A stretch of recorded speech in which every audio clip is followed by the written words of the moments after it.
Everyone wants to be the best at something, but sometimes, when people become too confident, they start looking down on others. That kind of pride doesn't last forever. Life has a way of teaching us to stay humble, and it's in that humility that we find true strength. My name is Mina, and I've been married to my husband, Thomas, for 2 years now. Back when we got engaged, Thomas gave me a quiet warning about his younger sister. He said she could be difficult and might make our lives more complicated. Since I grew up as an only child, I was excited about the idea of gaining a sister through marriage, but hearing his warning made me a little nervous too. I started wondering what kind of person she was, and what kind of trouble she could bring. Now that I've lived with her in my life for 2 years, I completely understand what Thomas meant. I was lucky to be raised in a warm, supportive family. My father owns a medium-sized trading company. He's well-educated, kind, and open to different ways of thinking. My parents always let me make my own choices. They encouraged my interests instead of pushing me in one direction. One memory from childhood stands out clearly. When I was 11 years old, the Lehman Brothers collapse happened in 2008. It caused a worldwide financial crisis. Even in Japan, people were worried. I remember thinking, how can something involving money have this kind of power over so many lives? That question stuck with me.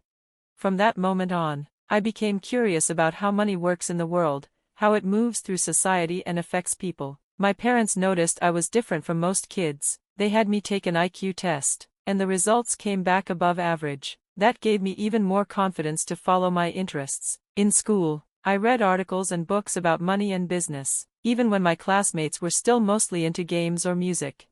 By the time I reached college, I already knew I wanted to study something related to economics and finance. I chose a major that would help me understand financial systems and real-world markets. One professor, seeing my dedication, suggested I try day trading. He said it would give me real experience in how capital flows. I decided to give it a try. I used the money I had saved from my allowance and birthdays over the years. I carefully researched which stocks might go up and started making trades, buying and selling stocks within the same day to make small profits. I wasn't reckless. I treated it like a science project, carefully recording my results and adjusting my strategy. To my surprise, my predictions were often right. Over time, my small amount of money started growing. Within a year, I had multiplied my original savings more than 50 times. It wasn't a fortune, but to me, it meant my ideas had worked, and that was priceless. During college, I met Thomas. He was quiet, smart, and had a calm presence. We were in the same seminar, and his sharp thinking impressed everyone. He always supported my ideas and even helped me polish my presentation skills. We became close over time. On graduation day, he handed me a job posting for an international investment firm. "This would suit you," he said. Then, later that night, he told me how he really felt. I was surprised, but happy. I said yes immediately. I had always admired his intelligence and how grounded he was. We were a good match, both personally and professionally. We supported each other through our early careers. I used my knowledge to help my father's business, especially when it came to foreign markets. Thomas, with his strong analysis skills, quickly climbed the ladder at his investment firm. Our lives were busy, but we always made time for each other. Those little date nights in between our hectic work schedules felt extra special. 5 years passed like that. Eventually, Thomas proposed. He said he wanted to spend the rest of his life with me, and again, I said yes right away. That's when he brought up his sister, Alice. He told me she was 2 years younger than him. From a young age, she had always been extremely competitive, always comparing herself to others, especially him. Even though Thomas had a great reputation in school and work, Alice was always trying to outdo him. She even joined a rival investment and consulting firm, just to compete with him directly. According to Thomas, she didn't have any close friends or a romantic partner. He thought she was deeply insecure, but masked it by acting proud and tough. He worried that our engagement might make her feel like she was losing in this imaginary competition she had created.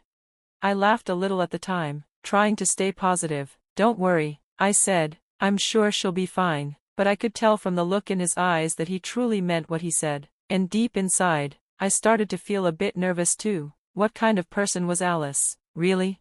I met her for the first time at a family dinner. She was beautiful and clearly smart, but there was something cold about her. She didn't speak much. During the meal, I felt like she was silently studying me, almost like she was trying to find my weak points. Meanwhile, Thomas's parents were kind and welcoming. They treated me like part of the family right away.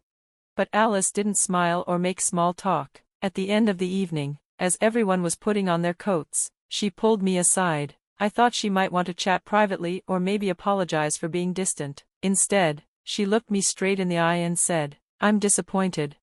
I blinked, confused. She went on to say that I seemed like the kind of person who only got a job at her father's company because of family connections, that I probably didn't do any real work. She said she moved millions of dollars in capital every day, and compared to that, my achievements meant nothing. Then she added that Thomas could have married someone much better, that I wasn't good enough for him. I was stunned. I couldn't even think of a reply. She gave me one final look, like she had just won some battle, and walked away. A moment later, Thomas came looking for me. He noticed I looked shaken and asked what had happened. I forced a small laugh and said it was nothing, just a comment. He frowned, understanding more than I was saying. "I'm sorry," he said. "I told you she could be like this." I told him it didn't bother me much, and honestly, it didn't hurt the way she probably wanted it to, but I couldn't stop thinking about it. What would she do at our wedding? Would she try to ruin it somehow?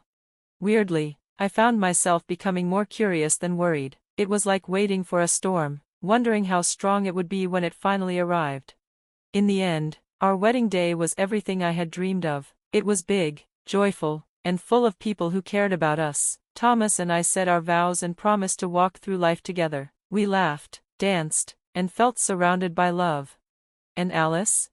She showed up, but from the moment she arrived, she looked irritated, like just being there was painful for her. She didn't congratulate us. She just sat through the ceremony with a stiff expression. I caught her watching me a few times with that same intense stare from the dinner, but I didn't let it bother me. I had something better to focus on, my future with Thomas.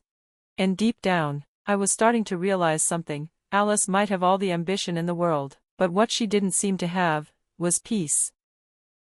Thomas once told me that his sister, Alice, didn't have any close friends. She also didn't have a boyfriend or anyone she was dating seriously. I tried to be understanding, maybe that's why she acted the way she did. Still, her behavior was pretty harsh, and I couldn't help but think she was being too much. At our wedding, during a short break when I was waiting to change into my second outfit, something unexpected happened. I was alone in the room, waiting for the staff to help me, when Alice walked in suddenly. She didn't knock or even greet me. She just came right in like she owned the place. Without any small talk, she looked at me and said coldly, "You look happy now. But once today is over, no one will care about you. You're just plain, and you'll probably end up living off Thomas's money. You'll fade into the background."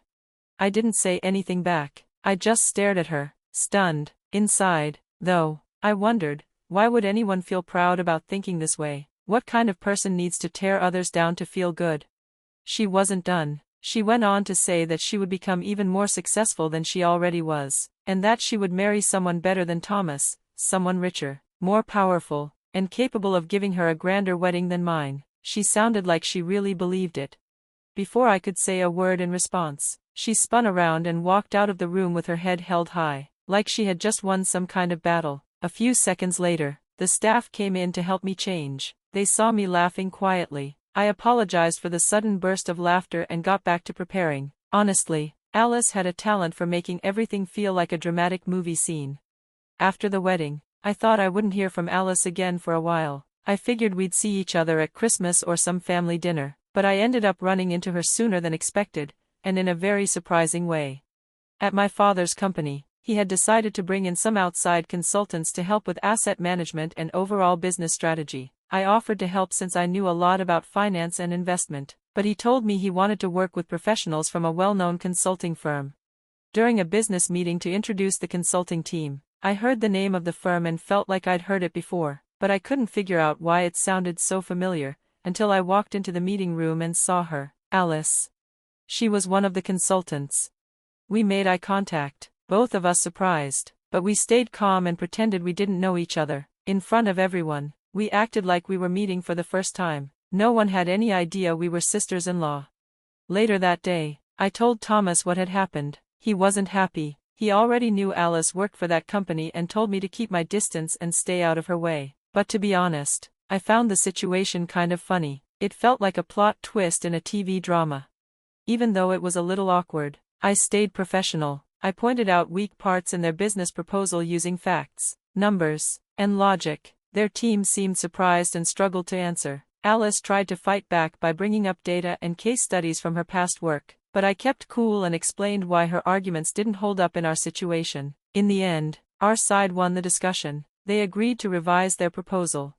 Later, after the meeting, I sat down to drink some coffee when my phone buzzed. It was a call from Alice. She said, "You did well today," but then quickly added, "But someone as excellent as me could never really lose to someone like you." And then she hung up. I burst out laughing. A few of my coworkers nearby looked at me, confused. From then on, I took the lead in the meetings. Their team was always scrambling to keep up. Alice kept trying to challenge me, but she couldn't beat me. Thomas later told me that Alice had never faced a defeat like that before. She had also recently been rejected by a top company she wanted to join. No wonder she was upset. After the project ended, the consulting team leader thanked us and said they had learned a lot. As everyone was leaving, I found myself briefly alone with Alice. She turned to me and said, "I'm not satisfied with this result. I'll beat you next time. Just so you know, I'm more amazing than you think. I even bought a brand new apartment at the top of a luxury tower. Only people like me can afford that." Then she walked away again, like she had just made some grand statement. A few days later, on the weekend, I had some work to do in one of the city's high-rise apartment buildings. I went up to a middle floor to visit a friend. When the elevator doors opened, I stepped out, and who did I see coming in? Alice. We both gasped in surprise. Alice looked me up and down and said, "Why are you here? You weren't invited to the party, were you? Did you come here to clean or something?" I smiled and calmly replied, "I'm here to deliver something to a friend who lives on this floor. And you? You came down from where?" She smirked and said proudly, "From the top floor, of course, that's my apartment." I gave her a knowing smile and said, "But you and Thomas live in a house, remember? One floor only. He doesn't like high places." She quickly changed her story and claimed, "This isn't where I live, it's just my personal office and studio." Just then, we heard footsteps behind us. A woman's voice asked, "Alice, is everything okay here?" Alice turned quickly and said, "Sorry, Senior." Behind the woman were 3 others, all looking curious. Then the senior woman looked at me and said with surprise, "Wait, aren't you Mrs. Mia?" Alice's face turned pale. The woman continued, "Alice, you know who this is, right? This is Mrs. Mia, our newest external board director. She's joining us starting this month. She's also the one known as the investment goddess you admire so much." Alice stood frozen, not knowing what to say. The woman smiled and added, "She also owns a large share of our company. That's why she's on the board." Alice looked like she had been struck by lightning. And the senior wasn't finished. She said, "Alice, you're very talented, but we've heard some things about how you treat others. If you want to keep growing in this company, you'll need to learn to work better with your team." That was the final blow. Alice's legs gave out, and she fell to her knees, completely shocked and overwhelmed. Later, Thomas and I talked about it. He laughed a little and said, "Alice used to be like a wild wolf, always fierce and proud. But now, she's like a small puppy." He said it kindly, but we both knew that Alice had been humbled. Maybe for the first time, she finally realized that she wasn't always going to be the smartest, strongest, or most successful person in the room.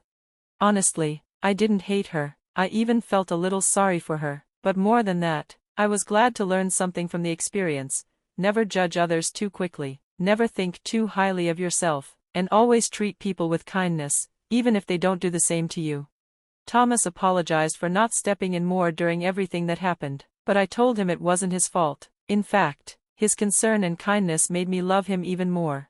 Now, we're thinking about starting a family. I'm excited to see what the future holds.